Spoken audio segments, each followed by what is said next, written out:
March 17, 2023, the hallways of Riverbend Elementary School felt different. Teachers noticed it first, that peculiar absence that ripples through a building when someone who belongs there simply isn't. Jennifer Harris had not called in sick. She had not left a message with the front office, her classroom door remained locked, and 23 second graders sat bewildered in the library while the principal made frantic phone calls that went straight to voicemail.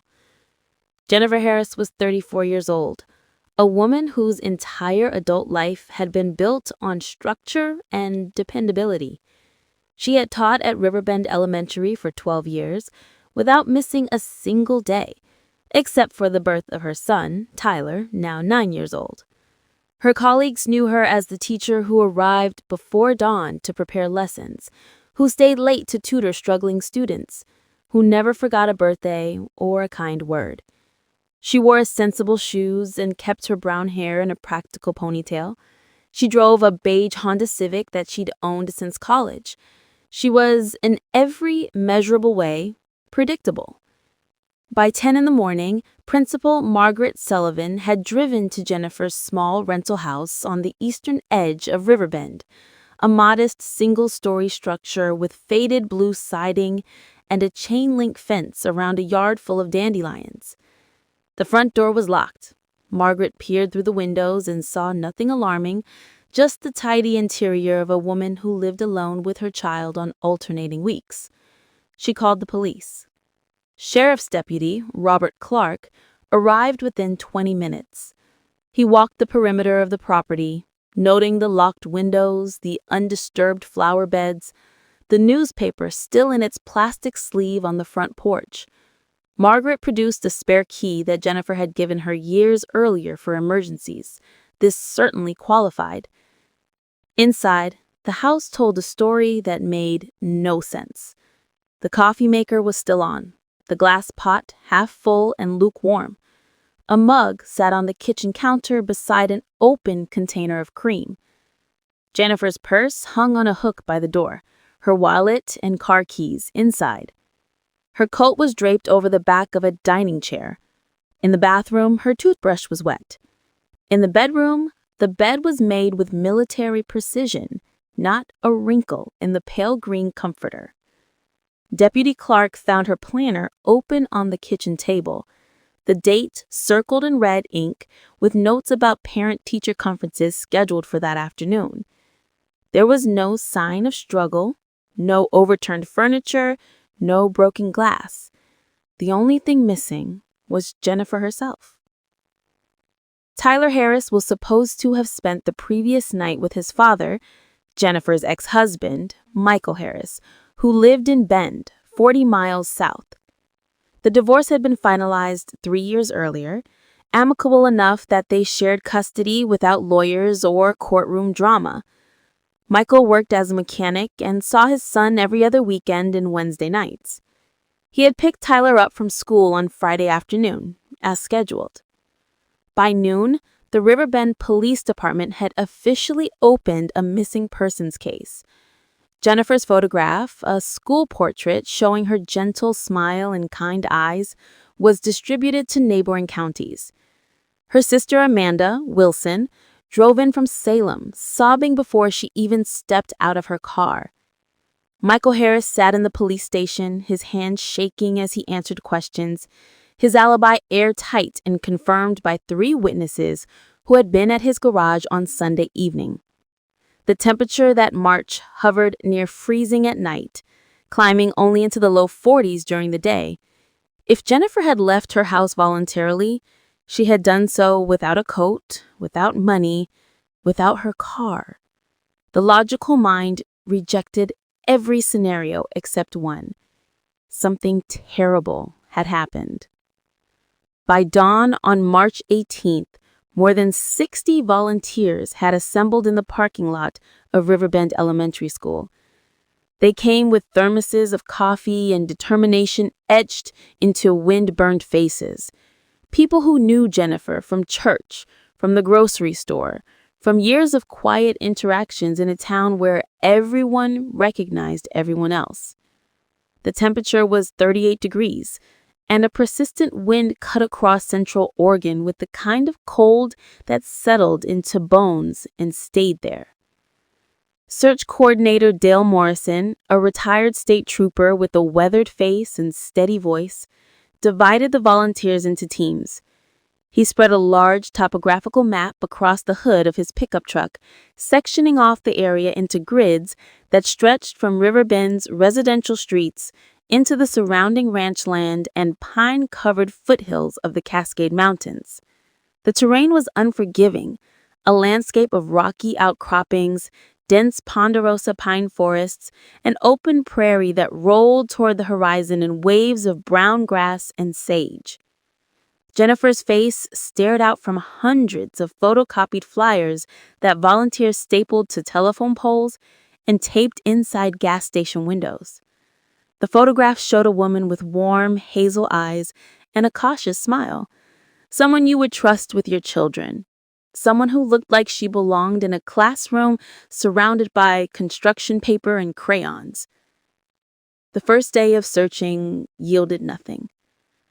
Volunteers walked shoulder to shoulder through fields where cattle grazed and stared with indifferent eyes. They checked abandoned outbuildings, peered into dry creek beds, called Jennifer's name until their voices grew hoarse. Trained search dogs from the Oregon State Police, German shepherds that pulled against their leashes and sniffed the air with focused intensity. They tracked scents that led to nowhere, circling back to Jennifer's house again and again, as if the answer lived there in that small blue structure with its silent rooms. Detective Sarah Monroe took charge of the investigation, a lean woman in her early 40s with graying blonde hair and eyes that missed nothing. She'd worked homicides in Portland before returning to northwestern Oregon to care for her aging parents.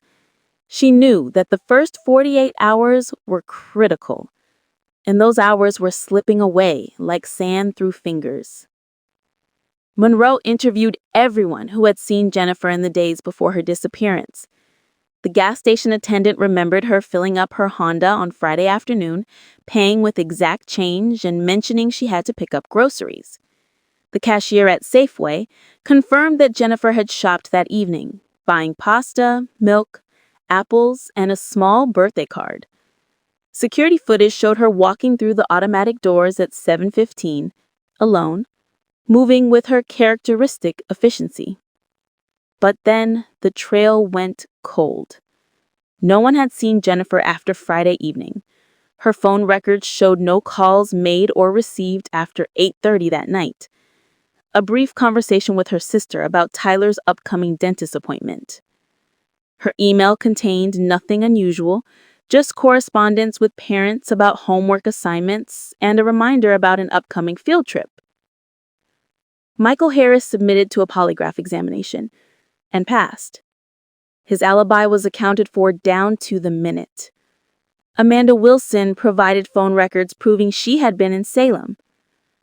Jennifer's small circle of friends, mostly fellow teachers, offered alibis that checked out cleanly. On the third day, a rancher named Kenneth Patterson called the police department to report that he had seen an unfamiliar vehicle parked on the access road near his property sometime around midnight on Sunday. He couldn't remember the exact make or model, just that it was dark-colored, possibly a sedan, and that it had seemed out of place. By the time investigators reached the location, any tire tracks had been obscured by wind and time. The searches continued for 2 weeks, expanding outward in concentric circles that covered hundreds of square miles. Helicopters from the Oregon National Guard flew grid patterns over the Cascade Foothills area, infrared cameras scanning for heat signatures that might indicate a body. Divers checked stock ponds and irrigation ditches. Nothing. By early April, the volunteers had dwindled to a dedicated few. Spring arrived reluctantly, bringing rain that turned dirt roads to mud and made the searches even more difficult. Detective Monroe worked 18-hour days, following leads that evaporated under scrutiny. A reported sighting in Spokane turned out to be a case of mistaken identity. An anonymous tip about a suspicious man seen near Jennifer's house led to a transient who had been in California at the time. The case was going cold, and everyone knew it. Jennifer Marie Harris was born on October 2nd, 1988, in Bend, Oregon, the youngest of 3 daughters to Robert and Catherine Wilson. Her childhood had been unremarkable in the way that safety and stability often are.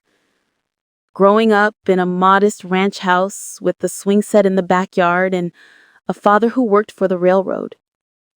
She had been a quiet child, the kind who preferred books to playground politics, who brought home stray cats and nursed injured birds back to health in shoeboxes lined with newspaper. She met Michael Harris during her junior year at Riverbend State College, where she studied elementary education, and he worked part-time at a body shop downtown. He was 3 years older, confident in a way that complemented her shyness, and by the time she graduated in 2010, they were engaged. The wedding took place in a small Methodist church with 70 guests and a reception in the church basement, where someone's aunt had made the cake. They moved into a rental house on Cedar Street, the same house Jennifer would still be living in 13 years later, and built what seemed like a solid life. Tyler was born in January 2014, a difficult birth that left Jennifer exhausted but radiant. She took a year off from teaching to stay home with him, and neighbors remembered seeing her pushing a stroller through the neighborhood on summer evenings, always stopping to chat, always smiling. But marriage, like any structure built by human hands, develops cracks that widen slowly until a foundation can no longer hold. The divorce in 2020 surprised no one who knew them well. Michael had grown restless, staying out late with friends, forgetting anniversaries and parent-teacher conferences. Jennifer had grown tired of being the only adult in a marriage that required 2.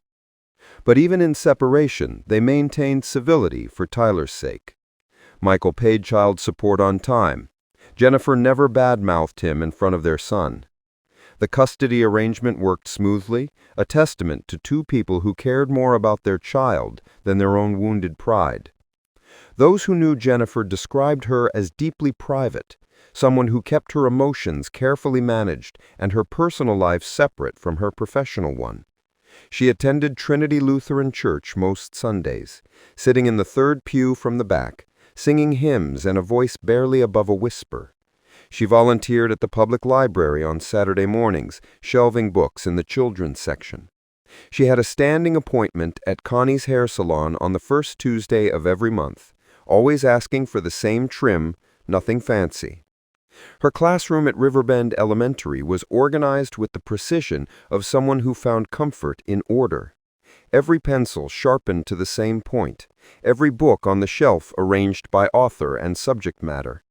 She decorated bulletin boards with colorful letters and encouraging phrases, kept a jar of peppermints on her desk for students who needed a small kindness. Parents requested her specifically, knowing their children would be safe in her care, that she would notice if a child seemed sad or hungry or troubled. But beneath that carefully constructed exterior lived a woman who struggled with loneliness in ways she rarely acknowledged aloud. Her sister Amanda knew that Jennifer sometimes cried on Sunday nights after dropping Tyler off with Michael, returning to an empty house where dinner for one felt like a punishment. Amanda knew that Jennifer had tried dating once or twice after the divorce. Awkward dinners with men from church or colleagues of colleagues, evenings that never led to second dates because Jennifer couldn't quite open herself up to the possibility of being hurt again. Detective Monroe assembled this portrait through dozens of interviews, building a psychological profile of a woman who had no enemies, no secret vices, no hidden debts or dangerous associations. Jennifer didn't gamble, didn't drink beyond an occasional glass of wine at Christmas, didn't use drugs or frequent bars.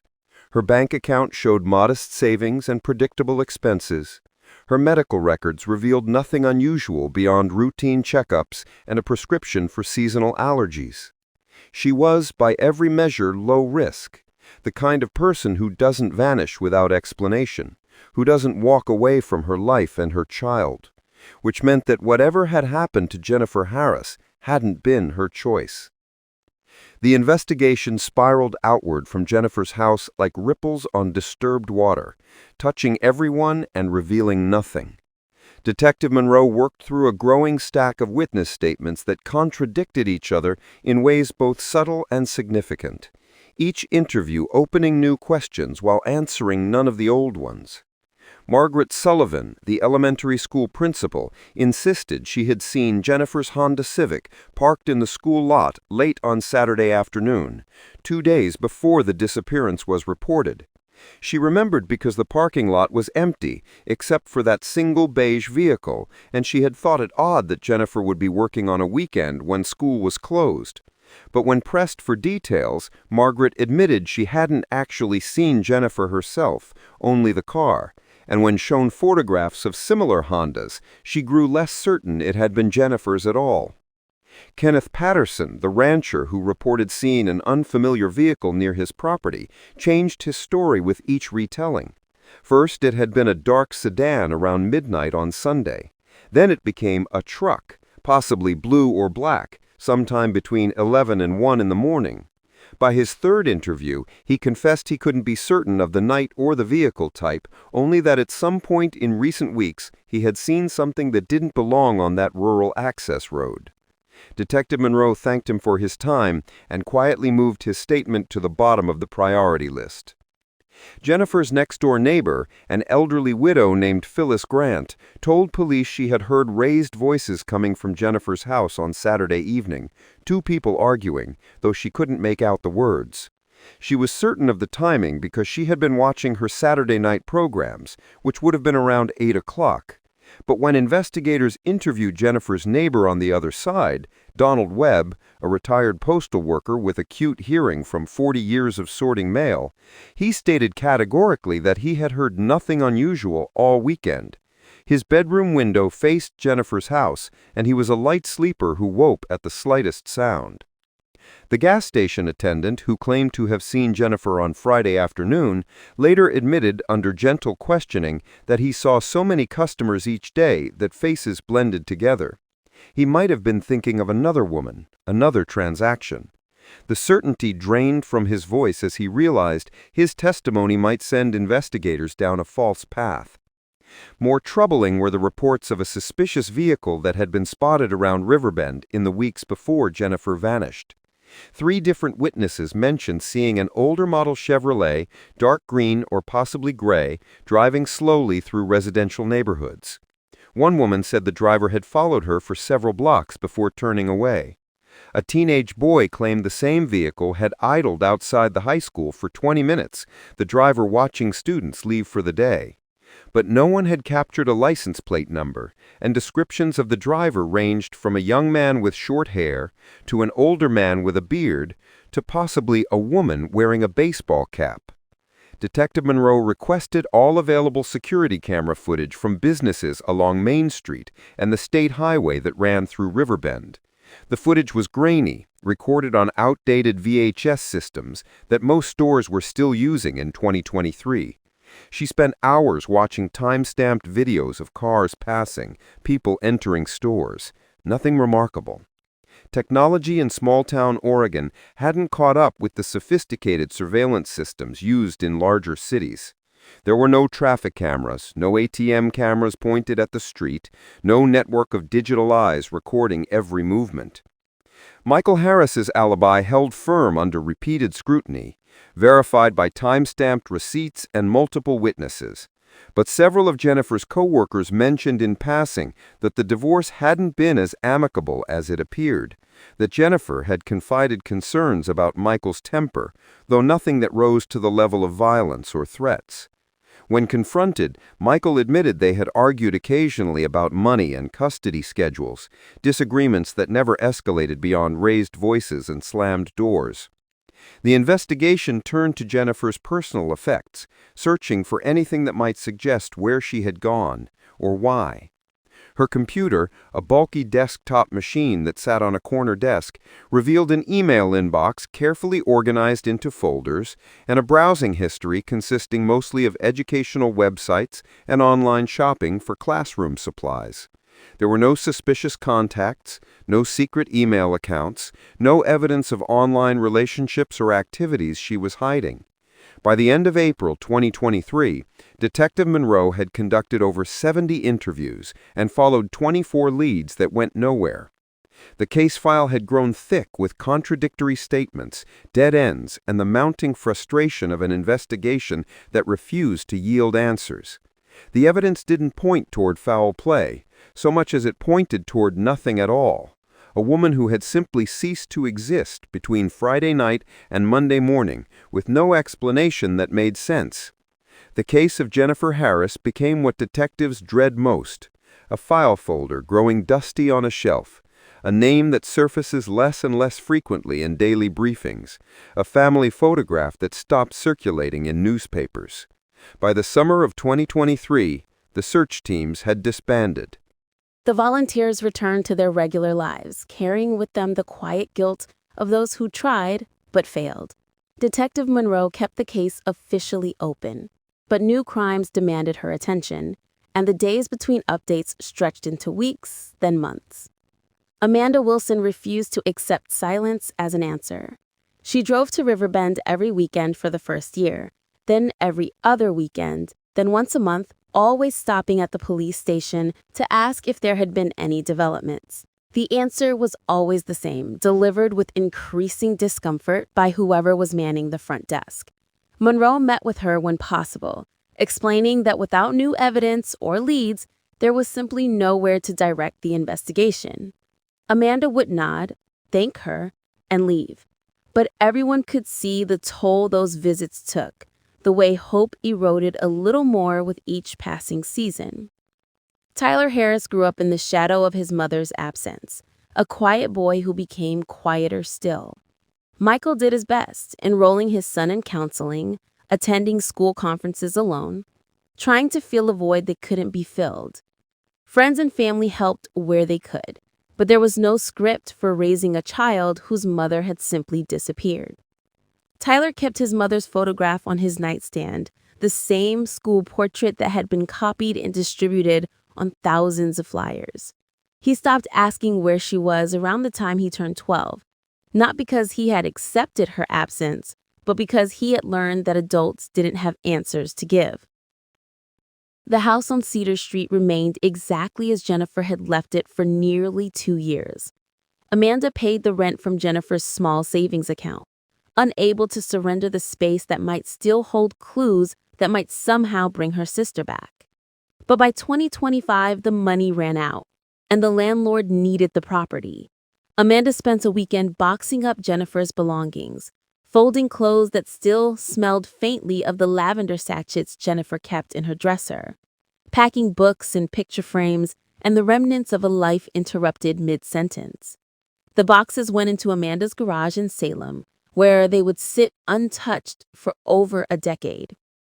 Detective Monroe retired in 2029, turning over her active cases to younger investigators who brought fresh perspectives and digital tools that hadn't existed when Jennifer disappeared. The new detective assigned to review cold cases, a methodical man named Thomas Clark, read through Monroe's meticulously organized files and found nothing that previous investigations had missed. DNA technology had advanced significantly, but there was no DNA to test, no physical evidence to re-examine. Without a body, without a crime scene, there was nothing to analyze. The anniversary of Jennifer's disappearance passed each March, with decreasing media coverage. The Riverbend Record ran a story on the 5-year mark, then the 10-year mark. Small articles buried in the middle pages that generated no new tips. A few true crime enthusiasts discovered the case online and posted theories on the message boards, speculation that ranged from plausible to absurd. Some suggested Jennifer had started a new life somewhere else, though that theory ignored everything known about her character and the son she adored. Others pointed to Michael Harris, despite his verified alibi, insisting that ex-husbands were always suspect.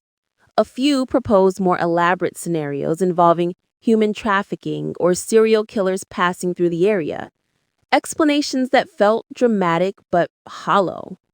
Riverbend itself slowly forgot. New families moved into town.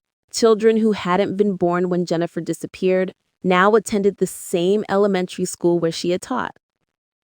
The teachers who had worked alongside her retired or transferred, and eventually no one remained on staff who could share stories about her dedication or her kindness. The case became local folklore, the kind of unsolved mystery that old-timers mentioned when conversation turned dark on winter nights, but without the urgency that once mobilized the community. Michael Harris remarried in 2031, a kind woman named Patricia, who treated Tyler with gentle patience. They moved to a larger house in Bend, putting distance between themselves and the past. Tyler graduated high school in 2032, enlisted in the Army, and left Oregon altogether. He sent letters home but rarely visited, carrying his mother's absence like a weight that grew heavier with distance rather than lighter. By 2035, Jennifer Harris had been gone for 12 years, longer than she had taught at Riverbend Elementary, longer than her marriage had lasted. The case file sat in storage at the police department, one folder among hundreds, evidence of a crime that had never been proven, a victim who existed in photographs and memories, but nowhere else. The property at 4222 7 County Road 12 had stood abandoned since 2025, a collection of weathered structures slowly surrendering to Oregon wind and time. The main house sagged on its foundation, windows broken by vandals or storms, front porch listing dangerously to one side. Behind it, a barn built sometime in the 1960s leaned into the prevailing wind, its red paint long since faded to ghost gray. 70 acres of overgrown pasture land surrounded the buildings. Fences collapsed, gates rusted open, the kind of rural decay that marked properties throughout the Pacific Northwest where families had given up farming and moved to cities. In March 2038, a development company out of Spokane purchased the land with plans to subdivide it into 5-acre lots for weekend retreats and hunting cabins. The location offered views of the Cascade Mountain foothills and proximity to Riverbend State Park, attractive features for buyers from Portland and Seattle looking for affordable recreation property. The company hired a local contractor named James Patterson, no relation to the rancher who had reported seeing suspicious vehicles 35 years earlier, to assess the existing structures and determine what could be salvaged. Patterson arrived on a Thursday morning with 2 workers, his truck loaded with tools and safety equipment. He had been in the construction business for 30 years and could tell within minutes whether a building was worth renovating. The main house was a loss. Termite damage and water intrusion had compromised the structural integrity beyond repair. But the barn, despite its weathered appearance, still had good bones. The timber frame construction had held up remarkably well, and Patterson thought with some investment, it could be converted into an attractive workshop or equipment storage. They began on Monday morning, March 19th, exactly 15 years and 2 days after Jennifer Harris had disappeared. The work started with clearing debris, decades of accumulated junk that previous owners had left behind. Rusted farm equipment, rotted hay bales, piles of moldering newspapers. The wooden floor, original to the building, showed signs of rot in several places. Patterson's workers used pry bars to pull up damaged boards, planning to replace them with new lumber. It was around 10:30 when Carlos Mendez, one of the workers, called out to Patterson. His voice carried a strange quality, not quite alarm, but something close to it. Patterson walked over to where Mendez stood, staring down at a section of exposed subflooring. Even from several feet away, Patterson could see that the dirt beneath the boards looked different, disturbed in a way that natural settling wouldn't explain. They removed more boards carefully, revealing an area roughly 6 feet long and 3 feet wide, where the earth had clearly been excavated and refilled. The soil was darker, more compacted than the surrounding ground. Patterson had been in enough crawl spaces and foundation repairs to know disturbed earth when he saw it. He told his workers to stop, left the barn, and called the Riverbend County Sheriff's Office from his truck. Deputy William Harris, no relation to Jennifer or Michael, arrived within 40 minutes with a senior investigator named Rachel Foster, who had been with the department since 2030. They stood at the edge of the excavated area, looking down at soil that seemed to hold its breath. Foster had read about enough clandestine grave sites and training manuals to recognize the signs. She called for a forensic team, knowing this required expertise beyond what local law enforcement could provide. The Oregon State Police sent a forensic anthropologist and 2 crime scene technicians. They arrived late that afternoon, bringing ground-penetrating radar equipment and excavation tools designed for archaeological precision. The anthropologist, a woman named Ellen Morrison, who had worked on dozens of cases involving buried remains, ran the ground-penetrating radar over the area and confirmed what everyone already suspected. There was something down there, something that registered on the equipment as denser than surrounding soil, something with the shape that suggested human remains. The excavation began the following morning, conducted with painstaking care. They removed dirt in layers, photographing and documenting each stage. By noon, they had uncovered fabric, deteriorated but still recognizable as clothing. By mid-afternoon, bones began to appear, arranged in anatomical position, someone who had been buried with care rather than dumped in haste. Dr. Morrison worked with gloved hands and soft brushes, treating the site with the reverence due to the dead.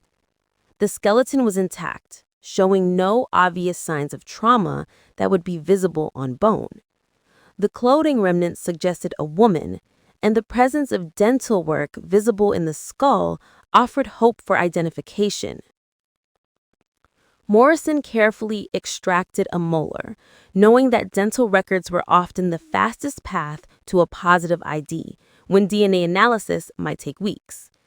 By evening, the remains had been carefully removed and transported to the State Police Crime Lab in Salem.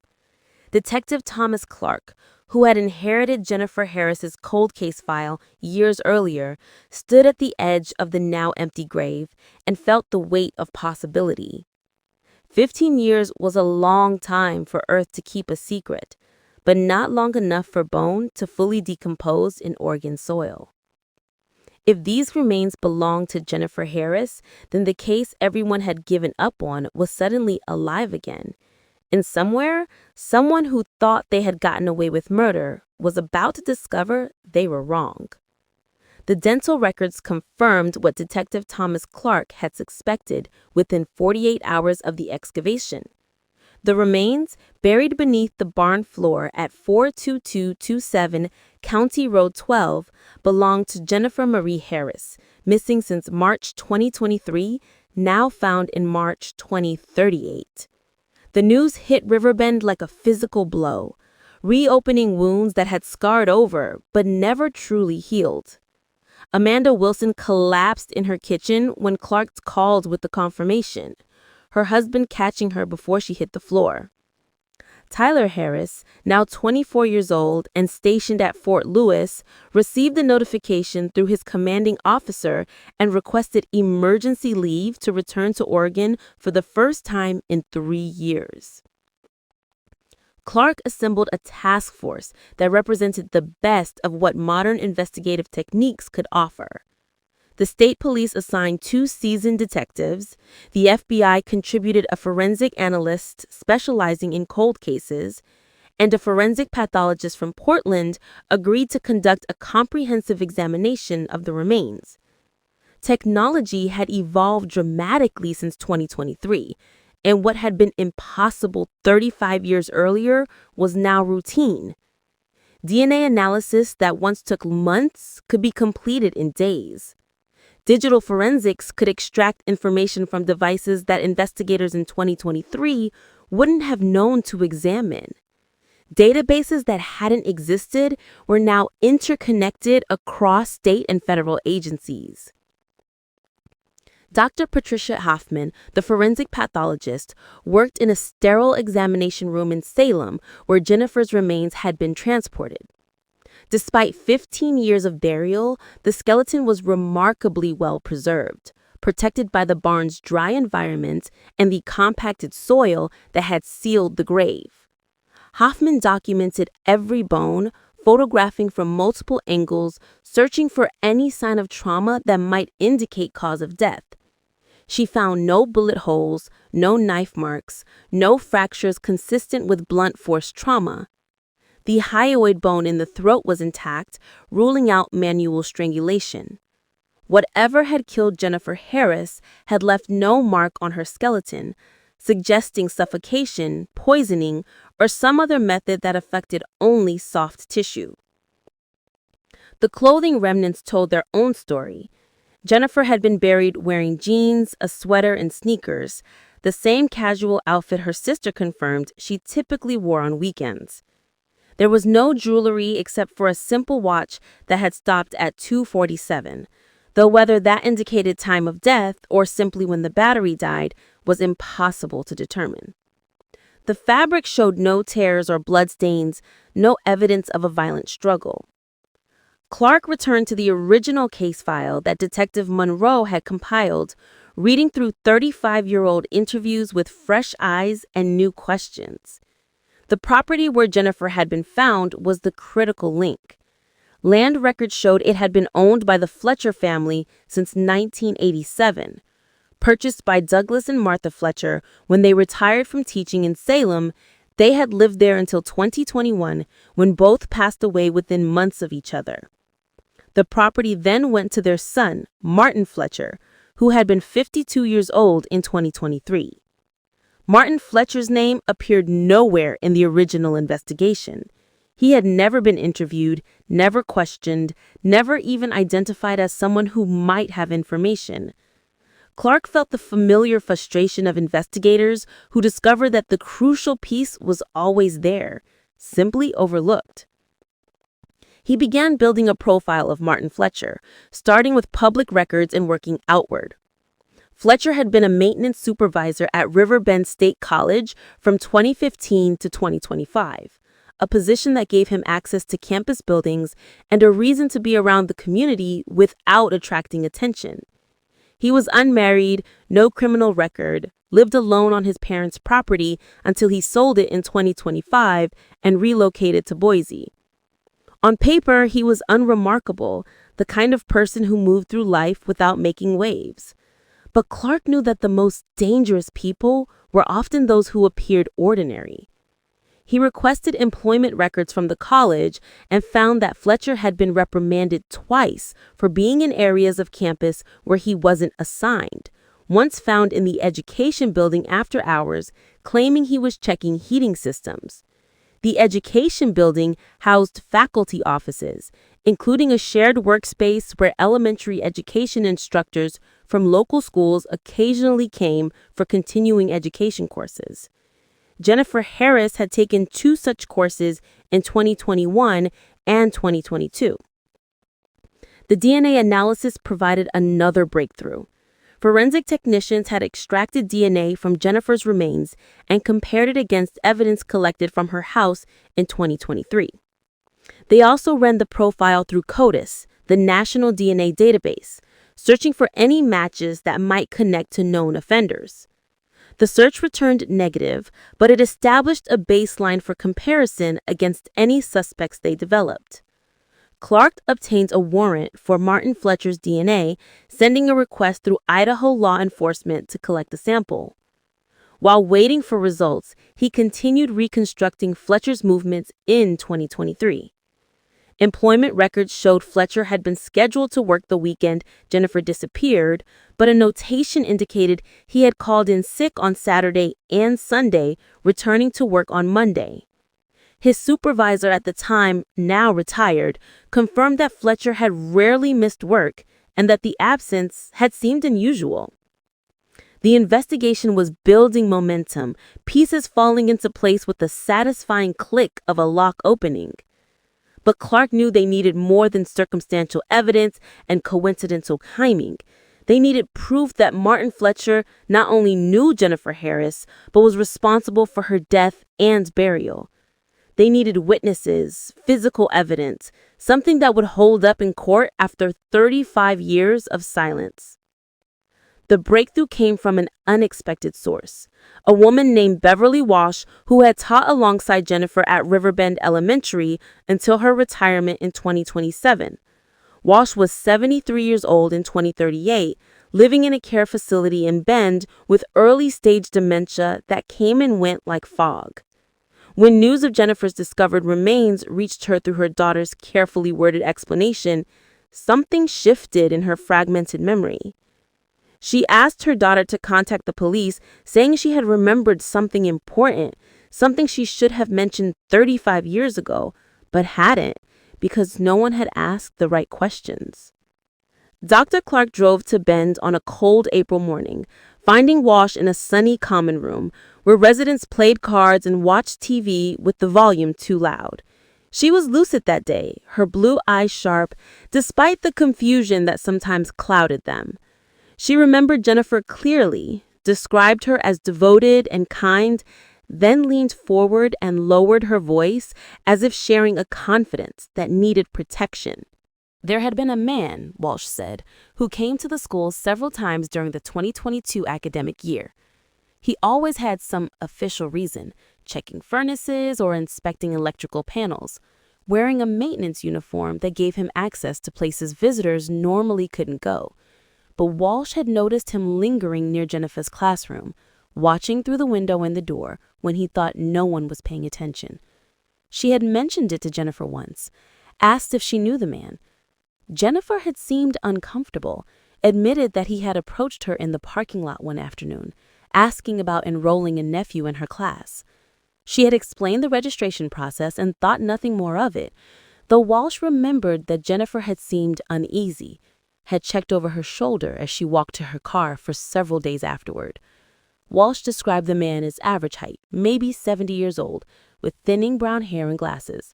She couldn't remember his name, only that he wore a badge identifying him as college maintenance. Clark showed her a photograph of Martin Fletcher from his college employee file. Walsh studied it for a long moment, then nodded with certainty. That was him, she said, the man who had watched Jennifer when he thought no one was watching him. Armed with this testimony, Clark expanded his investigation into Fletcher's background. He contacted the Boise Police Department and learned that Fletcher had been questioned in 2032 regarding a complaint from a neighbor who reported seeing him standing outside her window at night. No charges had been filed, the incident dismissed as a misunderstanding, but it established a pattern of behavior that suggested Fletcher had issues with boundaries and appropriate social interaction. Clark tracked down Fletcher's brother, David Fletcher, who still lived in Salem, where he worked as an accountant for a local firm. David was 76 years old, married with 3 grown children, and he agreed to meet with investigators at the Salem police station.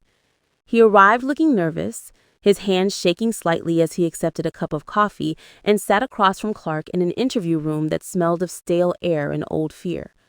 David confirmed that Martin had called him in March 2023, asking for help with something urgent.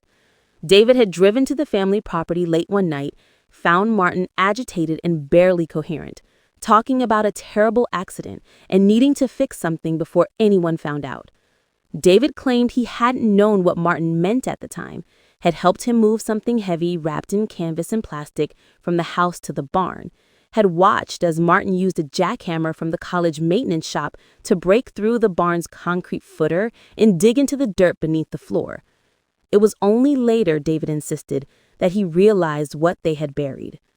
By then, he was implicated, and Martin had made it clear that if David said anything to anyone, they would both go to prison. David had a family, a business, a reputation in the community. He convinced himself that the woman, whoever she was already dead, that nothing he could do would bring her back, that protecting his own family had to come first. He had lived with that decision for 15 years. watching Martin sell the property and leave the state, watching the news reports about a missing teacher fade from headlines. The guilt, he said, had eaten away at him like cancer, slow and inevitable. Clark listened without judgment, recording every word, knowing that David Fletcher's testimony would be crucial in building a case against Martin. But he also knew that David's own role in covering up Jennifer's death made him complicit in a crime that had robbed a child of his mother and a family of 35 years they could never recover. David would face charges as well, though his cooperation might earn him consideration when prosecutors decided what justice should look like after so much time had passed. The investigation continued, building a timeline of Jennifer's final hours. Cell phone records from 2023, stored on backup servers that still existed, showed that Martin Fletcher's phone had pinged off a tower near Jennifer's neighborhood on the night she disappeared.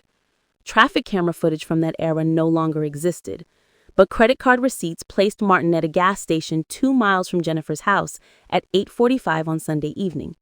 He had purchased zip ties, duct tape, and bleach, items that suggested premeditation rather than impulsive action. Martin Fletcher was arrested on January 14, 2043, nearly 40 years after Jennifer Harris disappeared, and almost 5 years after her remains were discovered. The delay between discovery and arrest had been deliberate, a careful construction of evidence that would withstand the scrutiny of defense attorneys and the passage of time. Detective Clark had spent those years building a case that went beyond circumstantial connections, gathering testimony from witnesses who had been silent for decades, tracing financial records that showed Fletcher's increasingly erratic behavior in the months before and after Jennifer's death. The arrest took place at Fletcher's apartment in Boise, a modest one-bedroom unit in a complex that catered to retirees and people who kept to themselves. Fletcher was 72 years old by then, his hair completely gray, his face lined with the years he had spent looking over his shoulder. FBI agents knocked on his door at 6 a.m, a time chosen deliberately to catch him before he might flee or destroy evidence. He answered wearing pajamas and reading glasses, holding a cup of coffee that he set down carefully on the kitchen counter when they identified themselves. He didn't resist, didn't demand a lawyer, didn't protest his innocence. He simply stood there with his hands at his sides and asked a single question. How did you find her? The agents didn't answer, reading him his rights instead. But Fletcher had already understood that the secret he had kept buried for 40 decades had finally surfaced. They handcuffed him and led him out past neighbors who watched from doorways and windows, seeing for the first time that the quiet man in apartment 2B was something else entirely. The extradition to Oregon took 3 days, legal paperwork moving through courts with the weight of a case that had waited long enough. Fletcher was transported in an unmarked vehicle, 2 federal marshals accompanying him on the drive across Idaho and into western Oregon. He stared out the window at landscape he hadn't seen in 18 years, the flat prairie and distant hills, the small towns that looked exactly as he remembered them. When they crossed into Riverbend County, something shifted in his expression, a resignation that seemed to settle over him like dust. The interrogation took place in the same room where his brother David had confessed his role 5 years earlier. Fletcher sat across from Detective Clark and FBI Special Agent Rebecca Morrison, a woman who specialized in cold case interrogations and knew how to navigate the psychology of someone who had carried guilt for decades. They started gently, establishing rapport, asking about his childhood and his parents, letting him talk about neutral subjects until he seemed almost comfortable. Then Morrison shifted the conversation, asking about Jennifer Harris.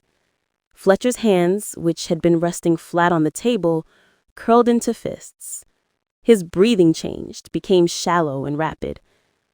Morrison asked if he remembered her, the teacher in Riverbend Elementary, the woman with kind eyes and a son who waited 35 years to bury his mother.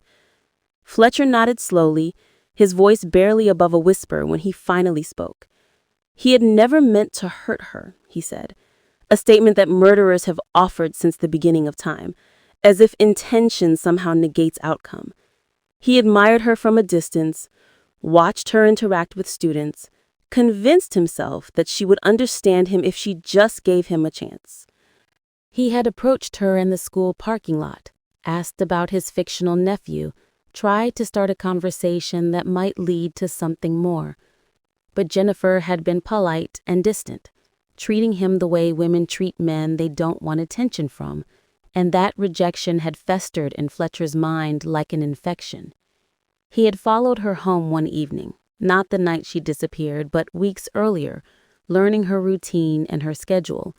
He knew when Tyler was with his father, knew when Jennifer was alone. On the night of March 16, 2023, he had knocked on her door, claiming there was a gas leak reported in the neighborhood and he needed to check her furnace. Jennifer, trusting and community-minded, had let him inside. That decision, that moment of believing in the good intentions of a man wearing a maintenance uniform, had cost her everything. Fletcher's voice broke as he described what happened next, how Jennifer had realized something was wrong when he didn't go to the basement, how she had tried to get to the phone and he had panicked, covering her mouth with his hand, holding her down until she stopped struggling. He swore he hadn't meant to kill her, insisted it was an accident, that he had only wanted to talk to her, to make her understand. The forensic evidence suggested otherwise. The zip ties and duct tape he had purchased earlier indicated premeditation, but Fletcher clung to his narrative of unintended tragedy as if it might somehow make the outcome less monstrous. He had called David in the early hours of Monday morning, desperate and terrified. Together, they had wrapped Jennifer's body in plastic sheeting and canvas, driven her to the family property where Martin had grown up, and buried her beneath the barn floor, where no one would think to look. Fletcher had returned to work the next day, his absence explained away as illness, and tried to live with what he had done. He sold the property 2 years later because he couldn't stand being near where Jennifer was buried, moved to Idaho, and built a new life that was really just the old life transported somewhere the ghosts couldn't reach him. Except they had reached him anyway, carried across state lines and 4 decades by the persistence of investigators who refused to let Jennifer Harris become just another forgotten name. The trial of Martin Fletcher began on September 12, 2043, in the Riverbend County District Courtroom, a wood-paneled space that had seen countless cases over its 100-year history, but few that carried the emotional weight of this one. The prosecution was led by Oregon Attorney General's Office Special Prosecutor Catherine Moore, a woman with a reputation for thoroughness and an ability to make juries understand the human cost of violence. The defense, provided by a public defender named Thomas Wright, who knew his client had little chance of acquittal, focused on mitigating factors and the impossibility of a fair trial after 20 years of public attention. Tyler Harris attended every day of the proceedings, sitting in the front row with his Aunt Amanda beside him. He was 29 years old, had served 2 tours in Afghanistan, and now worked as a construction manager in Seattle, Washington. He had married 2 years earlier, had a daughter he had named Jennifer. He listened as prosecutors detailed how his mother had died, how she had been buried, how the man sitting 30 feet away had stolen her from him in a moment of selfish violence. Tyler's expression never changed, but Amanda held his hand throughout, feeling the tension in his grip that told her he was holding himself together through force of will alone. The evidence presented over 3 weeks was overwhelming. David Fletcher testified for the prosecution, describing in painful detail how he had helped his brother conceal a murder. Beverly Walsh, now 78 and increasingly frail, gave testimony via video deposition, identifying Martin as the man who had watched Jennifer with unsettling intensity. Forensic experts explained the excavation process, the preservation of remains, the absence of trauma that suggested suffocation. Cell phone records, credit card receipts, and witness testimony built a timeline that placed Martin Fletcher at Jennifer's house the night she died. The defense offered little beyond attacking the reliability of 40-year-old memories and suggesting that the confession had been coerced, arguments that rang hollow against the weight of accumulated evidence. Wright called character witnesses who testified that Fletcher had been a quiet, reliable employee, a good neighbor, someone who helped elderly residents with home repairs. But even these testimonials felt like they described a stranger, as if the Martin Fletcher who fixed leaking faucets and the Martin Fletcher who had suffocated a woman in her own home were two different people occupying the same body. The jury deliberated for 11 hours across 2 days. When they returned with a verdict of guilty on charges of first-degree murder, kidnapping, and abuse of a corpse, the courtroom exhaled collectively. Fletcher showed no reaction, staring at the table in front of him as if the verdict confirmed something he had known for 20 years. Sentencing came 3 weeks later. Judge Patricia Morrison, no relation to the FBI agent, imposing life in prison without the possibility of parole. At 72 years old, Martin Fletcher would almost certainly die behind bars, though whether that constituted justice for what he had taken was a question each person in the courtroom had to answer for themselves. David Fletcher received his sentence separately, pleading guilty to accessory after the fact and obstruction of justice. The prosecution recommended 15 years in consideration of his cooperation, and the judge accepted. David stood before the court and apologized to Tyler, to Amanda, to everyone who had loved Jennifer, words that felt necessary but insufficient. He was sent to a medium security facility where he would serve at least 85% of his sentence before becoming eligible for parole. Tyler Harris stood outside the courthouse after Martin's sentencing, surrounded by reporters who wanted a statement. He looked tired, older than his 29 years, carrying the weight of 2 decades of unanswered questions that had finally found resolution. He thanked the investigators who had never given up, mentioned his mother's dedication to her students and her community, and said that while nothing would bring her back, at least now she could rest properly. Then he walked away from the cameras and the microphones, Amanda at his side, heading back to a life that would always be shaped by what Martin Fletcher did on a March night in 2023. Riverbend held a memorial service for Jennifer Harris at Trinity Lutheran Church, the same place where she had sat quietly in the third pew from the back for years. Hundreds attended, former students, now adults, colleagues who had never forgotten her, community members who felt the collective shame of a town that had let one of its own disappear without solving the mystery for so long. They planted a maple tree in her memory in the schoolyard, where she had supervised recesses and helped children navigate the complicated social world of elementary school. A small brass plaque at its base simply read, Jennifer Marie Harris, 1988-2023, teacher and beloved mother. The case files were finally closed and archived, boxes of evidence and testimony and photographs stored in a temperature-controlled facility where they would remain for decades as a record of how evil could wear an ordinary face, how violence could hide in plain sight, and how the search for truth sometimes required more patience than any living person should ever have to endure. But they also served as evidence that some cases, no matter how cold, never truly die as long as someone cares enough to keep asking questions, to keep searching for answers, to refuse to let the disappeared be forgotten.